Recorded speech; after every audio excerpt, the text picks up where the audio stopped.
En el Salmo responsorial de hoy dijimos: vengan, vamos todos con júbilo a alabar al Señor, llenos de gozo, dándole gracias, llenos de gozo y de alegría. Había un canto muy viejito que entonaban los de Renovación. Decía: no puede estar triste un corazón que alaba a Cristo. No puede estar triste un corazón que ama, que adora y que confía en Cristo. Y eso hemos de tenerlo en cuenta. Si nos encontramos tristes, con un dolor, una mortificación o algo que inquiete el alma, digámosle al Señor que venga y llene de gozo nuestra alma. En Él está nuestro descanso. Y además, démosle gracias a Dios. Cuánto hay que agradecerle al Señor por todo el bien que nos ha hecho. Le agradecemos a Dios y además dice el Salmo que hace un rato repetimos: postrados de rodilla, adorémosle, porque Él nos hizo y somos suyos, somos su pueblo y ovejas de su rebaño. Y al final, que es muy importante, no nos hagamos sordos a su voz, escuchémoslo, lo que nos dice: no endurezcan su corazón. Y si nuestro corazón está en las manos de Jesús, en las manos de Dios, le damos permiso para que no permita que endurezcamos nuestro corazón. Y si está endurecido, que nos dé un corazón de carne como el suyo, que sepamos tener su mirada y sus virtudes, sus sentimientos, su ternura y comprensión, su amor y bondad. En la misa decimos, cuando el sacerdote dice: levantemos el corazón, todos respondemos: lo tenemos levantado al Señor. Que en la misa de hoy, cuando nos digan levantemos el corazón, poder decirle a Cristo: Señor, mi corazón está en tus manos, está contigo, límpialo, dale la paz, sosiégalo. Déjame poner toda mi confianza y mi esperanza en ti. Eso le dijimos en el Salmo responsorial a Cristo Jesús. La primera lectura del profeta Ezequiel, dice Dios que constituye a Ezequiel como vigilante, como guardián. Es algo paradójico, porque el vigía estaba sobre la torre o sobre la muralla para poder prevenir al pueblo de un posible enemigo que los fuera a atacar. Pero Babilonia les destruyó la ciudad. No tienen muralla, no tienen torre, no tienen templo, no tienen casa, no tienen nada.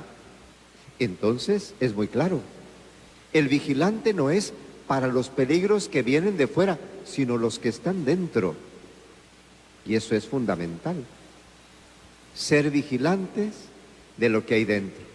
Y ahora que estamos en confinamiento, ser vigilantes de nuestro hogar y de los que ahí estamos. Porque dice la Escritura: y a ti te pediré cuentas como vigilante. Yo pienso que aun cuando San Juan de la Cruz dice: ya al atardecer de la vida te examinarán en el amor, yo pienso que al esposo Dios le va a preguntar: ¿qué hiciste? ¿Qué realizaste para que tu esposa se salvara, se santificara, se encontrara conmigo? ¿Qué sacrificios realizaste por hacer santa a tu esposa? Y a la esposa también. ¿Cuánto rezaste por tu marido? ¿Qué hiciste para que él no endureciera el corazón y pudiera escucharme? ¿Cuánto te sacrificaste? ¿Estuviste vigilante de tus hijos? ¿No se perdieron? ¿Fuiste capaz de acercarlos a mí? ¿Tenían un corazón alegre porque yo estaba con ellos? ¿O qué les enseñaste? ¿Cómo fue la forma y la manera como los acercaste a mí? ¿Cómo los cuidaste? Como yo te cuido a ti. Porque te daré cuenta, dice la Escritura. Y así a cada uno, a cada sacerdote de su pueblo, a cada obispo de su diócesis. Por eso dice al final Jesús del Evangelio: si dos o más se reúnen en mi nombre, pídanle al Padre y Él se los va a conceder. Le pedimos ser responsables y ser conscientes de que como vigilantes de cuidar y de cuidarnos también. Así aparece el Evangelio, con un cuidado muy excepcional. Estamos en el Evangelio de San Mateo. Recordemos que el Evangelio de San Mateo está escrito para los judíos conversos que se hacen cristianos y que al principio iban al templo, pero en el año 70 destruyeron el templo los enemigos y luego se juntaban, se reunían en las sinagogas, judíos y cristianos. Pero después de esta persecución contra el pueblo de Israel, hubo un conflicto entre judíos y cristianos. La pregunta era, ¿por qué los judíos expulsaron de la sinagoga a los cristianos y se quedaron sin nada? Y se reunían en las casas, a la oración, a la fracción del pan, y a nadie le faltaba nada.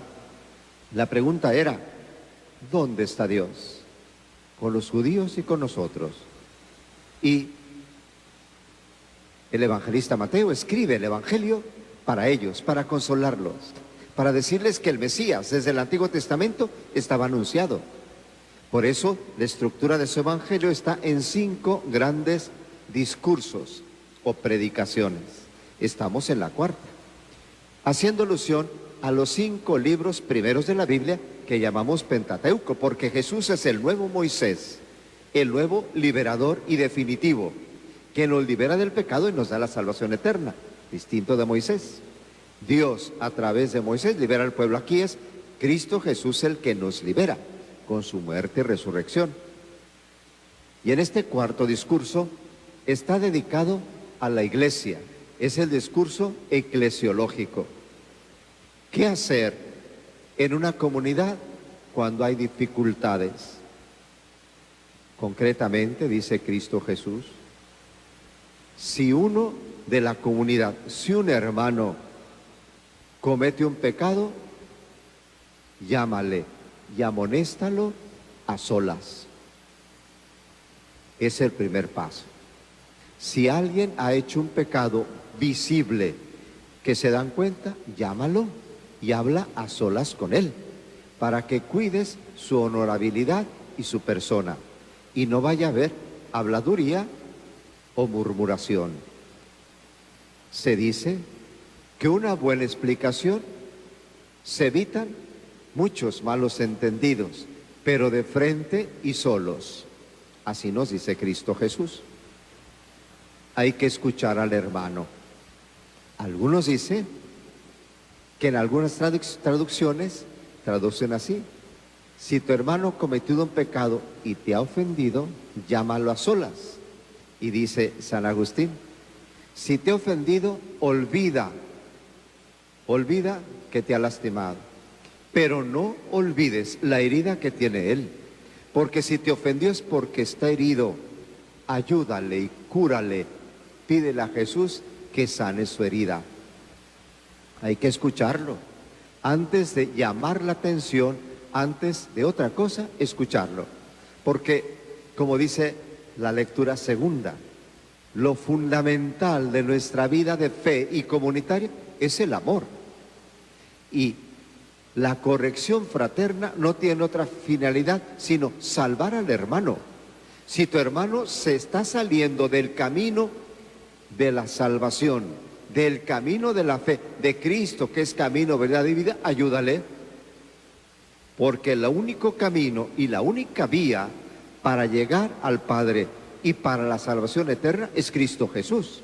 Y si él se está saliendo, ayúdale a que vuelva a ese camino. Por eso primero tómalo aparte y platica con él, escúchalo.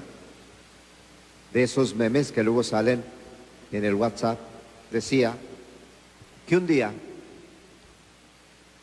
en el metro de Nueva York iba un señor y 3 niños, que eran sus hijos. Y los niños iban tremendos, gritando, dándose patadas, puntapiés, violentos, estaban mal. Se acercó una persona ya desesperada y le dice al papá: por favor, no sea irresponsable, llámele la atención que nos tiene a todos vueltos locos. Y el Señor con mucha paciencia le mira y le dice: tiene usted razón. Mire, venimos del hospital. Mi esposa, la madre de estos 3 niños, estaba enferma. La hospitalizamos. Ellos no la habían visto desde hace un mes que estaba internada. Compramos un pastelito y un ramo de flores, porque el doctor me dijo que podían ver los pequeños a su madre. Llegamos al hospital y la enfermera nos dijo que acababa de morir. Y ellos lo saben. No tienen la forma de manifestar su dolor. Por eso les he dejado así. Disculpe usted que se desahoguen unos minutos, que yo también me siento muy mal. Ah, entendieron todos y ayudaron a que calmaran los niños. Pero si no se escucha a la persona, puede que se lastime más. Así con el hermano. Si el hermano ha hecho algo es porque, sin duda, está herido y hay que escucharle. Pero sobre todo, como dice Jesús al final del Evangelio, ora, reza por él. Cuentan de Francisco de Asís que un día le dijeron: hermano Francisco, el hermano fulano anda muy mal, está perdido, hable con él. Luego hablaré con él. Después de un tiempo, por segunda vez: hermano, hable que urge, todavía no estoy preparado. Pasó el tiempo, como a la 5ª vez. Después de haber dicho no estoy preparado, habló con él. Y después llegó a ser un gran santo, aquel hermano que se estaba perdiendo. Y le dijeron: ¿por qué no hablaste? Porque no estaba preparado. Tuve que orar mucho y amarle mucho más de lo que rezaba. Entonces la corrección fraterna tiene como fundamento el amor. Y ahí dice hoy la Escritura: el que ama no procura mal al otro. El que ama no lastima al otro, porque le ama. Cristo Jesús, en ese discurso de la eclesialidad de la Iglesia, busca la fraternidad, busca que no haya división, que haya corrección fraterna. A veces en las familias hay divisiones porque no se sabe escuchar, porque no se sabe detectar las heridas y curarlas, porque no se sabe rezar, porque no se sabe vivir como hermanos en fraternidad. No solamente en la iglesia, también en la familia. Por eso hoy Cristo Jesús dice: si alguien se ha portado mal, llámalo aparte. Pero ojo, no es manifestar mi inconformidad, es por amor y sin lastimarlo. Pero no vaya a ser, si yo corrijo a alguien, que luego me repita Jesús su palabra. ¿Por qué te fijas en la pelusa del ojo de tu hermano y no te miras la viga que tienes el tuyo? Si yo corrijo a alguien, es porque eso que él tiene, yo, con la gracia de Dios, lo superé o lo he superado. No es descargar mi ira, no es descargar mi inconformidad, sino manifestarle el amor. Y que no se pierda, habrás ganado a tu hermano, no por lastimarlo, sino por ubicarlo en el camino del bien, en el camino de la vida y en la salvación. Si ni así te hace caso, llama a 2 para que pueda ayudarte, para que oren juntos, recen juntos y puedan hacerle que vuelva al camino del bien. Vamos, como dice Cristo Jesús al final: si 2 o más se reúnen en mi nombre, Yo estoy allí y el Padre les dará todo. Aprovechar este tiempo que estamos en casa para rezar, para orar. El rosario, en este mes de la Biblia, leer la Biblia. Sin duda el Señor nos ayudará. Que la familia esté unida, que no nos perdamos. El camino es Cristo Jesús, el único que nos lleva al Padre. Pero sobre todo, ser vigilantes. El papá tiene una responsabilidad muy grande, como la madre también. Los hijos, si son obedientes, si saben respetar a sus padres, y cada uno. Que el Señor nos bendiga, que nosotros sepamos vivir en la iglesia y que santifique nuestros hogares, que sean imágenes del hogar de Nazaret. Que así sea.